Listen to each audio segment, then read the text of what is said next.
Hello and welcome back to BS Rugby, into my match review between South Africa and Wales at the Principality Stadium. And I'm sad to say, as a Welshman, it is a Springbok win. Congratulations to South Africa as they win this one by 23 points to 18 to win in Cardiff for the first time in a number of years. What a contest it was. It was nervy all the way through. We did a watch along here on the channel. Thank you very much for joining if you did. Just before we get into my review, make sure to subscribe to the channel. Hit the red button down below. It's free to do. Keeps you up to date with all the videos on the channel. Leave a like and let me know in the comments down below, what did you make of this game? What did Wales do well? What do they need to improve on? And vice versa for the Springboks as well. Let's talk about the game as a whole. First of all, we've got to talk about the performance from Wales. It was much better than last week. The game plan was much better. We were much better at being efficient with it, at carrying out that game plan. You could see what the players were trying to do. And I think you could see as well that this result last week really did hurt this team, and they were going out to prove a point. And before the game, I was backing the Springboks to win by 15 to 20 points. But it certainly wasn't like that. And Wales led for most of this game. In fact, they led up to the 72nd minute when Malcolm Marx got the only try of the game. Let's talk about some of the big moments in the game. Wales were dominant on top. They were in the 22, but they were unable to score a try in this game. But South Africa did have an opportunity to get a try of their own through Mapimbi. We thought he got over, but on the box kick, it was very apparent that Malcolm Marx had gone offside before that. But as I said, Malcolm Marx would get the try from the driving maul, something they've been threatening to do all game. Wales did have an early opportunity to potentially get a try through this man, Louis Rees-Zammit. We didn't see enough of him in this game, but he did nearly get in the corner as Wales took advantage of a penalty, but were unable to get it in the corner. But as we expected, it was a really physical game down at the Principality Stadium. Some big hits being put in by both sides. And I think for Wales, South Africa suits more the way we want to play. We know how to defend against teams like that because that's the kind of team we were under Gatland for so long. And I still think this team is going to take time to process and to learn. And I think we're still trying to work out what Pivac's style truly is going to be for Wales, whether he's going to stick with what he's doing now, or if he's going to continue to look to try and have that more expansive style of rugby.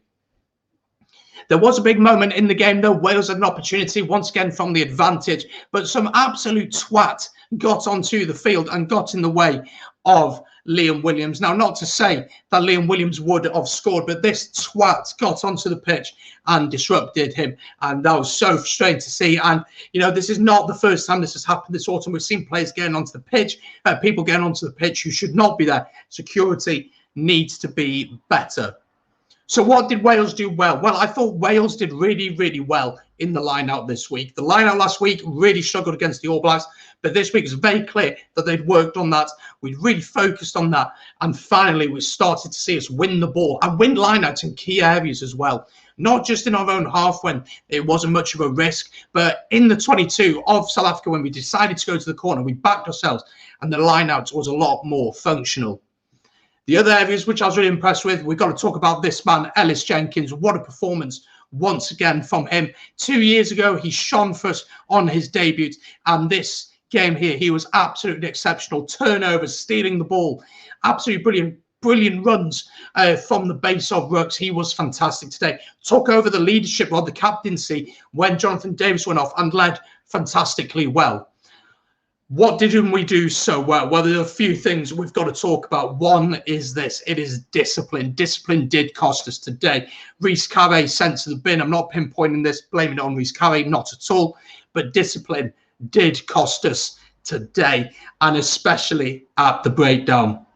My word, are South Africa good at the breakdown, but you know that going into the game. So when you go into contact, you go with someone so they can clear out the man who's coming in. And we were isolated way too often. And with the likes of Malcolm Marx, De Jager, Smith, Khaleesi, all over that ball, we were always going to really, really struggle. In fact, South Africa managed to steal the ball at the breakdown 6 times. Wales only managed 2 during the game. And that really shows just where this South African team were targeting Wales. The scrum was another big issue for Wales. Once again, we were unable to really get on top of it. And at points, South Africa were just bullying us in the scrum. That still remains an issue from last week. That's going to have to be fixed. It won't be as much of a concern against Fiji, and I expect us to rotate against Fiji, but Australia love to use their scrum as a base for their play. But for Wales, it was a much better performance. The players seemed to want it more. There was a much more of an urgency to play. I thought the players coming back in, just Louis Rees-Zammit, thought Tompkins had a decent game. And I thought that Bigger at 10 controlled the game brilliantly. I thought we needed that control at 10. And I really believe that he bought that. And I thought the balance in that back line looked quite nice throughout the afternoon. The one other issue for us, I've got to say, is the high ball. The high ball, we struggled with that throughout the game. Fair play to South Africa. Yantis at 9 looked for the box kick all the time. And with the conditions the way they were, it was so wet, the roof had to be open because of coronavirus. And we just couldn't really get hold of the ball. What would happen if we did win the ball is we'd win the ball, we'd get tackled, and South Africa would be on us straight away, looking for that turnover every time we're getting penalised at the breakdown. But on the whole, I've got to say it was a much better performance from this Wales team. They came for a lot of criticism over the past week or so, and I think they've answered a lot of questions. I think Pivac can be proud of the way that this team went out and performed, and I think we as Welsh people can be proud, because I don't think many people would have given us much of a chance going into this game.